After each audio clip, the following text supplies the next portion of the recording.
আলু নিয়ে নিলাম, আলু ভাজা করব আর কুমড়ো আলুর তরকারি করব আর এইটা পকোড়া বানাবো। দেখতে পাচ্ছ বন্ধুরা। মিলি, তোমরা কেমন আছো? আশা করি সবাই ভালো আছো, আমিও ভালো আছি। প্রত্যেক দিনের মতন তোমাদের সাথে আজকে রান্নাবান্না নিয়ে চলে আসলাম। আজকে আমি কি রান্নাবান্না করছি তোমরা দেখতে থাকো। আলু নিয়ে নিলাম, আলু ভাজা করব আর কুমড়ো আলুর তরকারি করব আর এইটা পকোড়া বানাবো। দেখতে পাচ্ছ বন্ধুরা। দেখো, ফুলকপিটা সেদ্ধ করে নিচ্ছি, তার মধ্যে নুন দিয়ে দিলাম। নুন দিয়ে ফুলকপিটা সেদ্ধ করে নিচ্ছি, ফুলকপির পকোড়া হবে।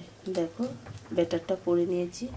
আর এখানে কুমড়ো আলু কেটে নিয়েছি, কুমড়ো আলুর তরকারি হবে। আর এখানে ভাত বসিয়ে দিয়েছি, ভাত হচ্ছে।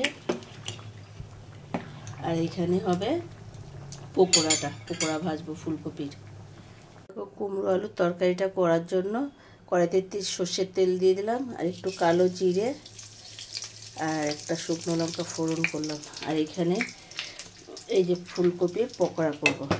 দেখো, তেলটা গরম হয়ে গেছে।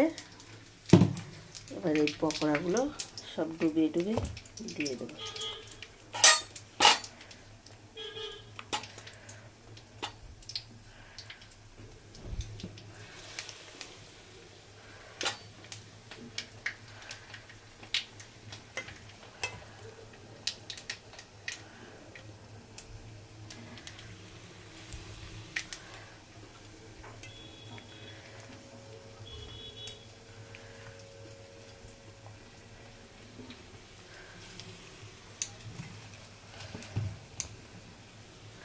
দেখো, কড়াই গরম হয়ে গেছে, এর মধ্যে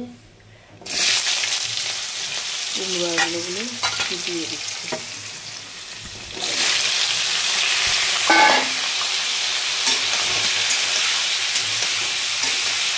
আলুগুলো লাল করে ভেজে নেব। তরকারিটার মধ্যে একটু জিরে দিয়ে দিলাম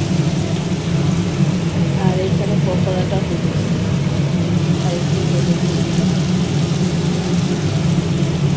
এবার ভালো করে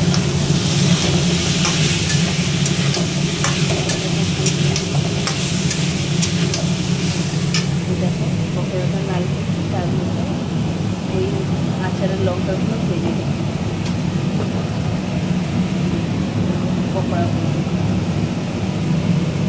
আর নিরামিষের দিন একটু বেশি যাবে না তরকারি।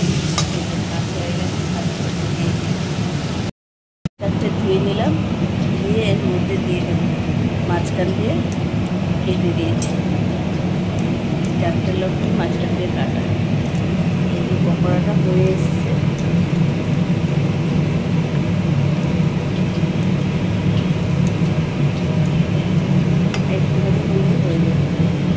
আলু ভাজাতে নুন হলুদ মাখিয়ে নিলাম, আলুটা এখন ভাজা করবো।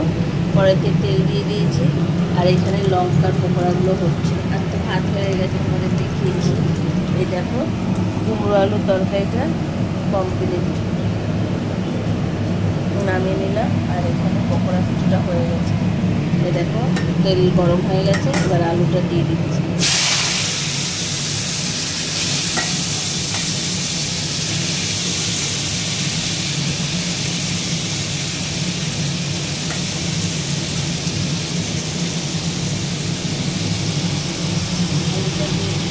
আজকে আমার নিরামিষের দিন হলো। ভাত, এই যে মুগের ডাল করেছি। মুগের ডালটা তোমাদের সাথে শেয়ার করতে পারিনি, পরে শেষের দিকে করলাম তাড়াহুড়া করে। মুগের ডাল, কুমড়ো আলুর তরকারি আর এখানে ফুলকপির পকোড়া আর লঙ্কার পকোড়া, আলু ভাজা আর স্যালাড। নিরামিষের দিন আজকে আমার এই মেনু।